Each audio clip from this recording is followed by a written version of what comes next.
Doctors ఎవరు అట్లా పెద్ద పెద్ద సూచనలు పెద్ద పెద్ద వేయట్లేదు ఇప్పుడు. అందరికీ కొంచెం ఎక్స్పీరియన్స్ నాలెడ్జ్ వచ్చేసింది.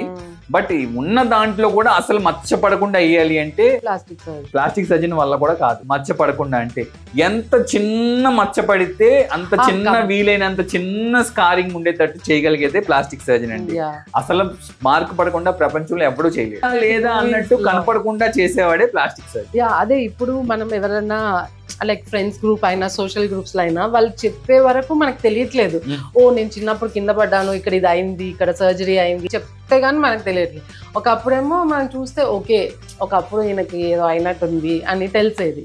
సో ఇప్పుడు మన సర్జికల్ అడ్వాన్స్మెంట్స్ అన్ని సర్జరీస్ వచ్చేసినాయి ఇప్పుడు. అవును, రోబోట్స్ తో కూడా స్కార్స్ తగ్గిపోతున్నాయండి, ఆపరేటింగ్ టైం తగ్గిపోతుంది, పెయిన్ తగ్గిపోతుంది పేషెంట్స్ కి. అన్ఫార్చునేట్ థింగ్ ఏంటంటే మా ప్లాస్టిక్ సర్జరీలో రోబోట్ తో చేసే ప్రొసీజర్స్ ఏమీ లేవు.